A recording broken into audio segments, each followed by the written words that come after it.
Hello साथियों, मैं रवि वर्मा। आप सभी अपने प्यारे प्यारे विद्यार्थियों का स्वागत करता हूं। आप सभी से रिक्वेस्ट है कि आप मेरे यूट्यूब चैनल पे आए और उस चैनल को सब्सक्राइब करें प्लस लाइक करें। मैं आज 2 महीने बाद ये बात बोल रहा हूँ आपको। फिलहाल आपकी इच्छा है, कर लें फिर भी ठीक है, ना करें फिर भी ठीक है, मुझे कोई समस्या नहीं है। ठीक है, कर लेंगे तो उसमें एक ऑल का बटन आता है, उसको क्लिक करें तो आपको मेरी वीडियो, जब भी मैं वीडियो डालूंगा आपको मिलते रहेंगे। सिर्फ इतना सा है, और लाइक करते रहेंगे तो आपको कंटिन्यू मिलते रहेंगे। तो आप लोगों तक पहुंचते रहेंगे। फिलहाल मैं आपको बता दूं कि मैंने आपको सेकंड लेसन या सेकंड टॉपिक्स पढ़ाया है। उसमें प्रकाश का अपवर्तन रहा। मैंने आपको सिखाया कि जब प्रकाश कभी भी एक माध्यम से दूसरे माध्यम में जाता है या एक पारदर्शी माध्यम से दूसरे पारदर्शी माध्यम में जाता है तो वह अपने मार्ग से कुछ विचलित हो जाता है। इस घटना को प्रकाश का अपवर्तन कहा जाता है। दूसरी बात मैंने आपको सिखाई, प्रकाश के अपवर्तन के नियम क्या है। तो मैंने आपको बताया कि जब प्रकाश के अपवर्तन के 2 नियम है। सॉरी, मैंने आपको क्या सिखाया कि प्रकाश के अपवर्तन के 2 नियम है। पहला नियम मैंने आपको बताया कि आपतित किरण, अपवर्तित किरण तथा आपतन बिंदु पर खींचा गया अवलंब तीनों एक ही समतल में हुआ करता है। दूसरी बात मैंने आपको सिखाई कि आपतन कोण की त्रिज्या साइन आई और अपवर्तन कोण की त्रिज्या साइन आर परस्पर समानुपाती हुआ करते हैं। ये 2 बातें मैंने आपको सिखाई और इसमें बताया कि n बराबर साइन आई बटे साइन आर आया करता है, और इसे हम लोग स्नेल का नियम भी कहते हैं। अगर कहीं लिखा मिल जाए कि n बराबर साइन आई बटे साइन आर है तो उसे आप कह दीजिए कि ये स्नेल का नियम भी है। आज उसी के आगे मैं आपको ले चलूंगा। तो साथियों, उसके आगे मैं नोट पॉइंट आपको बताऊंगा कुछ। NOTE, note point. नोट का मतलब विशेष है और पॉइंट का मतलब बिंदु होता है। तो पहली बात मैं आपको सिखाऊंगा कि जब कभी प्रकाश, मैं इधर आपको लिख के बताता हूँ या चित्र की सहायता से बताता हूँ कि सपोज करो ये विरल है। जैसे अगर प्रकाश वायु से जल में जा रहा है तो वायु विरल है और जल सघन है। ठीक है साथियों, मेरे प्यारे प्यारे विद्यार्थियों। और जब कभी प्रकाश विरल माध्यम से सघन माध्यम में जाएगा, ये विरल माध्यम है प्रकाश के लिए और ये सघन माध्यम है प्रकाश के लिए, तो ये अभिलंब की ओर झुक जाता है। जाना कैसे चाहिए था, इस तरह से सीधा सीधा, बट होता क्या है, ये जब विरल माध्यम से सघन माध्यम में जाता है तो वह अभिलंब की ओर झुक जाता है, पहली बात। दूसरी बात यही करें, अगर शायद ये, मैं पहले दिन लिख देता हूँ आपको पहले नोट पॉइंट में कि जब प्रकाश, इसको आपको बनाना नहीं है फिलहाल, केवल समझना है। जब प्रकाश सॉरी विरल माध्यम से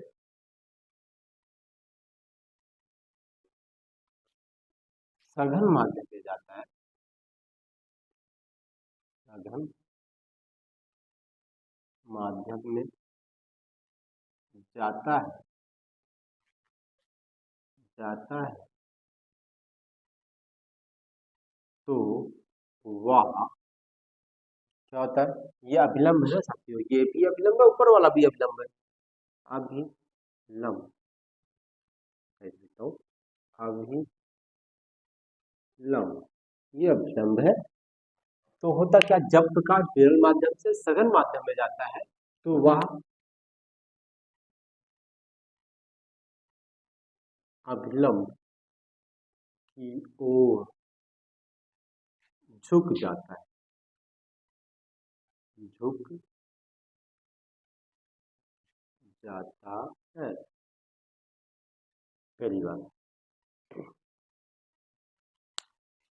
दूसरी बात, अगर यही वायु ये होता, ये जल होता और ये वायु होता तो हम इसको सघन माध्यम कहते और हो सकता है इसको विरल माध्यम कहते हैं। ठीक है, क्योंकि जल के पार्टिकल्स दूर दूर हैं, सॉरी पास पास है, और वायु के पार्टिकल्स दूर दूर हैं। तो जिसके पार्टिकल्स पास पास वो सघन माध्यम, जिसके पार्टिकल्स दूर दूर वो विरल माध्यम। लो मैंने लिख दिया आप लोगों के लिए। धन्यवाद नहीं बोलेंगे, कोई बात नहीं, मत बोलिए। अब होता क्या, जब प्रकाश सघन माध्यम से विरल माध्यम में जाता है तो वह अभिलंब से दूर हटता है। जाना ऐसे चाहिए था, अभिलंब से दूर हट गया। तो लिखें, तथा जब प्रकाश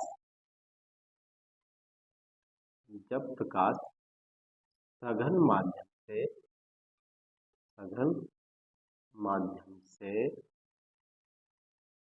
विरल माध्यम में जाता है, विरल माध्यम में, अगर आपको हो सकता है राइटिंग ना समझ आए तो आप, मैं बोल रहा हूँ उससे नोट कर ले। विरल माध्यम, सघन माध्यम से विरल माध्यम में सही तरीका था, जाता है, क्या करता है, जाता है, मैं देख कर देता हूँ, तो वह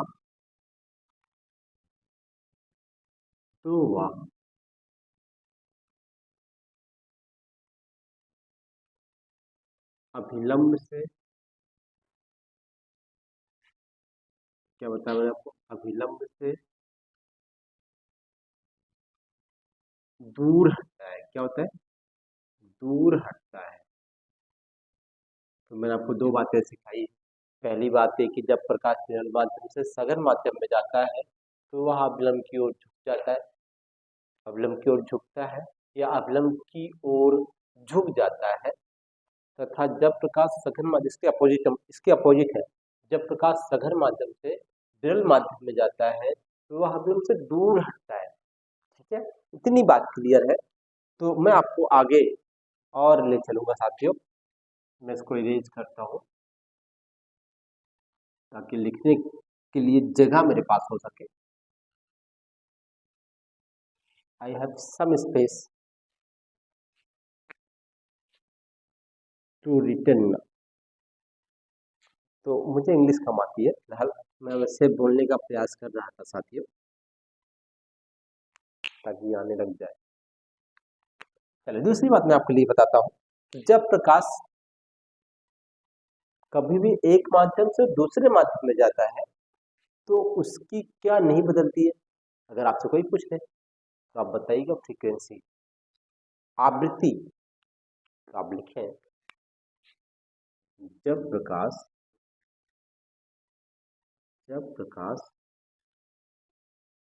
एक माध्यम से दूसरे माध्यम में जाता है, दूसरे माध्यम में जाता है तो उसकी आवृत्ति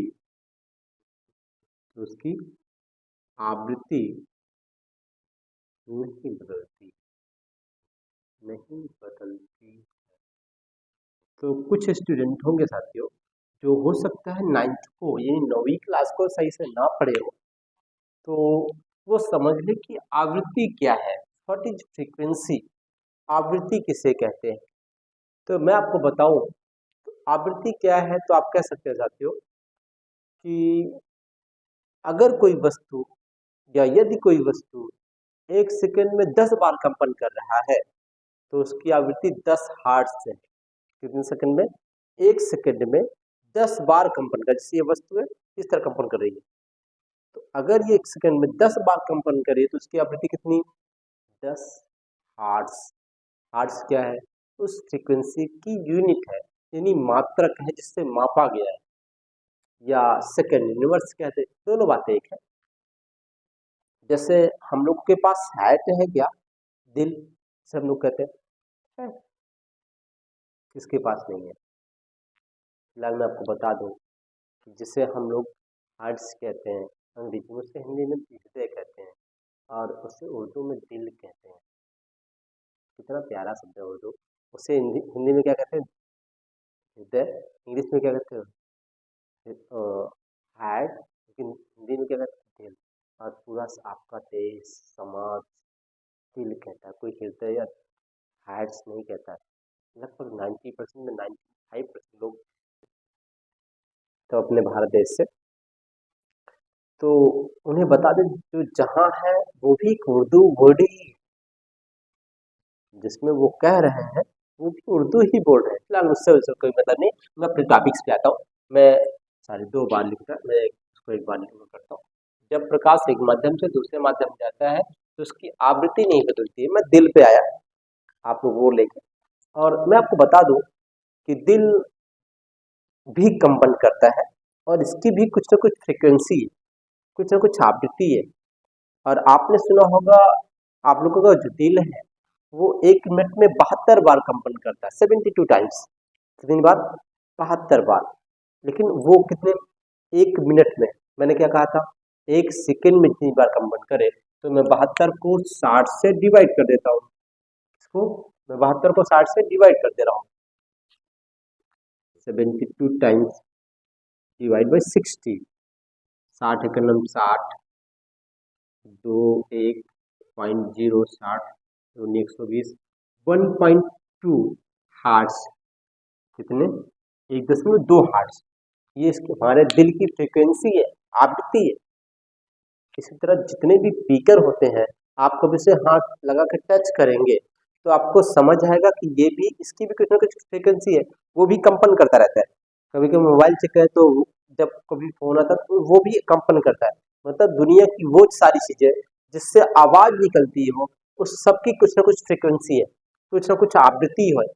ठीक है साथियों, मैं आपको और आगे ले चलता हूँ उसी में। तीसरी बात,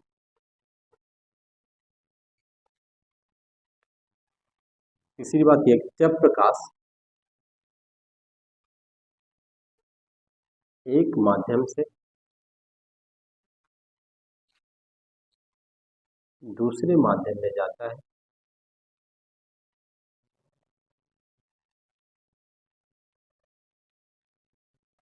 जाता है तो उसकी चाल, उसकी चाल बदल जाती है। और चाल के बदलने से ही हम लोगों को कौन सी घटना देखने के लिए मिलती है? वो अपवर्तन की घटना। और ये 3 बातें आपके नोट पॉइंट में रही, तीनों बातों को याद रखिए। फिलहाल कहीं लिखने की जरूरत है, जब आपसे कुछ पूछा जाए तभी इसके बारे में लिखेंगे। मैं आपको और आगे की ओर आकर्षित करता हूँ, ले चलता हूँ।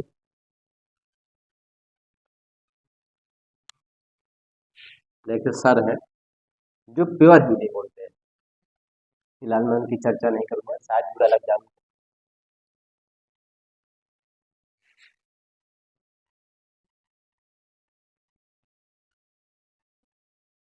कबीरदास का दोहा है, आपने सुना होगा, ऐसी बाणी बोलिए मन का आपा खोए, औरन को शीतल करे आपो शीतल होए।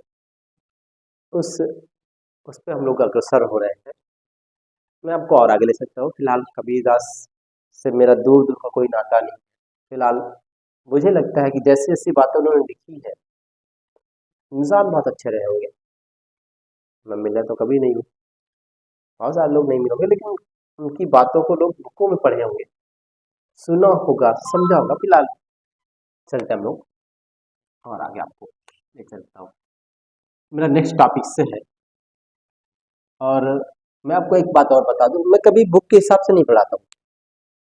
मैं अपने तरीके से पढ़ाऊंगा और मैं आपको अपने तरीके से ही आगे पढ़ाऊंगा, जिससे मुझे समझ आएगा कि ये टॉपिक्स पढ़ाना इसके बाद बेहतर होगा, मैं उसी को पढ़ाऊंगा। तो मैं आपको और आगे ले, तो प्रकाश क्रांतिक कोण क्या पढ़ाऊंगा?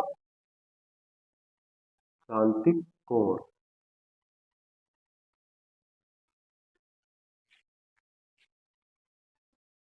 क्रिटिकल, क्रिटिकल एंगल, क्या कहते हैं इसको हम लोग? क्रिटिकल एंगल, क्रांतिक कोण। सुनिए, फिर लिखें अगर आपको समझ आए तो। मैंने आपको बताया कि जब प्रकाश कभी भी सघन माध्यम से विरल माध्यम में जाता है, आपको दिख रहा होगा, जब प्रकाश, एक मिनट वेट करिएगा, मैं चेक करूंगा कि आपको सारी चीजें दिख रही है कि देख रही है, फिर मैं आपको आगे ले चलूंगा। जब प्रकाश क्या होता है, कभी भी सघन माध्यम से विरल माध्यम में जाता है, जैसे ये आपका सघन माध्यम यहाँ से आया और इधर गया विरल माध्यम में, तो वो अभिलंब से दूर हटता, जाना कैसे चाहिए था, कुछ इस टाइप से, लेकिन ये अभिलंब से दूर हट गया। आप बताओ अगर मैं इसको और बढ़ाऊं तो ये इधर जाएगा कि नहीं जाएगा, जाना चाहिए। तो हम कहते हैं ये कौन सा कोण मेरे पास है, आप कहेंगे सर ये आपतन कोण है, क्या कहेंगे, ये आपतन कोण है। और इसको क्या कहेंगे सर, इसको कहेंगे सर ये अपवर्तन कोण है, कहेंगे नहीं कहेंगे। अगर ऊपर वाला आपतन कोण है तो नीचे वाला कौन सा कोण है, अपवर्तन कोण है। तो यदि हम आपतन कोण के मान को बढ़ाएं, जैसे मैंने इसको बढ़ा दिया, तो अपवर्तन कोण का मान भी क्या होता है, बढ़ता जाता है। और एक विशेष आपतन कोण के लिए मतलब इसको और बढ़ाएं तो अपवर्तन कोण का मान 90 डिग्री हो जाता है, मतलब इस पे ध्यान रखता है, इसका कोण कितना बन गया, 90 डिग्री। और इस विशेष आपतन कोण को मतलब इस वाले कोण को क्या कहते हैं, क्रांतिक कोण कहते हैं। मेरी बात समझ आ रही है क्या, मैंने क्या कहा आप लोगों के लिए, कि जब प्रकाश सघन माध्यम से विरल माध्यम में जाता है तो वह अभिलंब से दूर हटता है, क्या करता है, दूर हटता है। यदि आपतन कोण का मान बढ़ाए, क्या करें, आपतन कोण का मान बढ़ाए तो अपवर्तन कोण का मान भी बढ़ता जाता है। और विशेष आपतन कोण के लिए अपवर्तन कोण का मान 90 डिग्री हो जाता है। इस विशेष आपतन कोण को जो आपको यहाँ दिखेगा वो 47 डिग्री होता है, मतलब लगभग 57 डिग्री होता है। जब प्रकाश कांच धीरे से वायु में जाए तब की बात करूँ मैं, तो लगभग 57 डिग्री में 53 डिग्री से कुछ होता है, मुझे बहुत एग्जैक्टली क्लियर नहीं है, ठीक है। तो जब प्रकाश इस विशेष आपतन कोण के हम लोग क्या कहते हैं, क्रांतिक कोण कहते हैं। मेरी बात समझ आई कि हम क्रांतिक कोण किसे कहते हैं, फिर से सुन लें। जब प्रकाश सघन माध्यम से विरल माध्यम में जाता है तो वह अभिलंब से दूर हटता है। यदि आपतन कोण का मान बढ़ाते जाए तो अपवर्तन कोण का मान भी बढ़ता जाता है, ये आपतन कोण या अपवर्तन कोण है, अगर इसको बढ़ाए तो ये बढ़ेगा। तो यदि आपतन कोण का मान बढ़ाते जाए तो अपवर्तन कोण का मान भी बढ़ता जाता है। और विशेष आपतन कोण के लिए अपवर्तन कोण का मान 90 डिग्री हो जाता है, कितना, 90 डिग्री, 90 अंश हो जाता है। इस विशेष आपतन कोण को ही क्रांतिक कोण कहते हैं। मेरी बात समझ आई हो तो मैं आपको नोट डाउन कर देता हूँ, नोट कर ले, मैं इसको मिटा देता हूँ। मैं इसको केवल समझाने के लिए आपको बनाया था, अभी तक आपको अच्छे से बना के इसको दूंगा।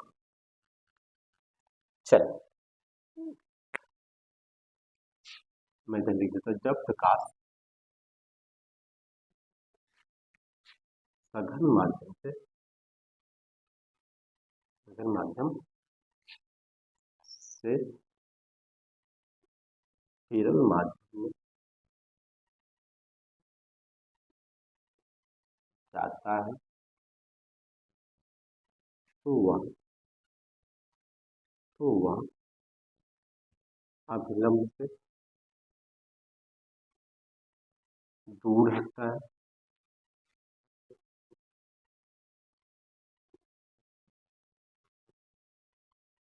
कॉमा कर, क्या करेंगे, कॉमा। यदि आपतन कोण का मान बढ़ाते जाए, ये तो बता था ना, यदि आपतन कोण का मान बढ़ाते जाए, आपतन कोण का मान बढ़ाते जाए, बढ़ाते जाए, है देखिए, बढ़ाते जाए तो अपवर्तन कोण का मान, कोण का मान भी बढ़ता जाता है, भी बढ़ता जाता है,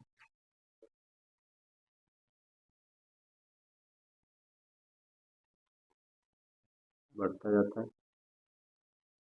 ठीक। और काट, और एक विशेष स्थिति में, और एक विशेष नहीं, और विशेष आपतन कोण के लिए, और एक विशेष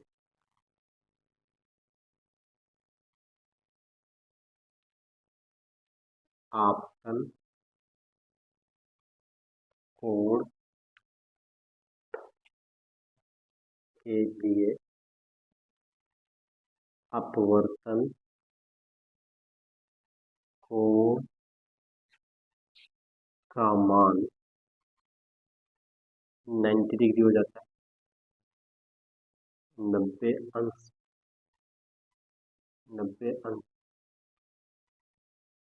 हो जाता है।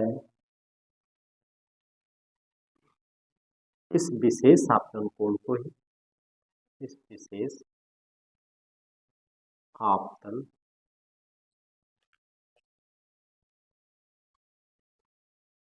या कोण लगा दें, इस विशेष आपतन कोण को ही क्रांतिक कोण कहते हैं। क्रांतिक कोण कहते हैं। आंसर है आगे लिख दे, इससे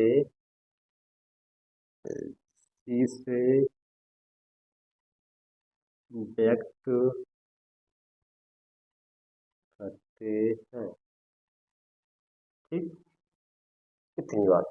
अब आप चाहो तो आपके पास इधर जगह होगी, इधर जगह छोड़कर रखनी है, और यहाँ पे चित्र बनाइएगा इस तरीके से, और इसको हम लोग अभिलंब कहेंगे और इसको अपवर्तक पृष्ठ कहेंगे। मेरे पास जगह कम है, आपके पास को भी थोड़ा बड़ा बनाइएगा नीचे तक, ठीक है साथियों। और यहाँ से दिखाइए कि ये आपतन कोण है, नहीं ये आपतित किरण है, और ये आपतन कोण है। आपतन कोण को हम लोग क्या कहें, सी कहें, और ये अपवर्तन कोण है, इस समय ये 90 डिग्री कोण बना रहा है। ये सघन माध्यम है, ये सघन माध्यम है, और ये विरल माध्यम। ठीक, इतनी बात बतानी है आप लोगों को, ठीक है साथियों। तो फिर से समझ लें कि जब प्रकाश क्या होता है, सघन माध्यम से विरल माध्यम में जाता है तो वह आपतन से दूर हटता है। यदि आपतन कोण का मान बढ़ाते जाएं तो अपवर्तन कोण का मान भी बढ़ता जाता है, और विशेष आपतन कोण के लिए अपवर्तन कोण का मान 90 डिग्री हो जाता है। इस विशेष आपतन कोण को ही हम लोग क्या कहते हैं, क्रांतिक कोण कहते हैं, और इसे मैं सी से व्यक्त करता हूँ, यहाँ दिखाया भी गया है, और अपवर्तन कोण 90 डिग्री दिखाया गया है। ठीक, चित्र के साथ। तो आप लोग के पास जगह कि मैं फिर से बता दूं, आप लोग इसको बाकायदा बना के दिखाइए। थैंक यू साथियों, आज के लिए इस वीडियो में इतना ही। नेक्स्ट वीडियो में मैं नेक्स्ट टॉपिक्स लेकर इसके आगे पुनः मिलूंगा।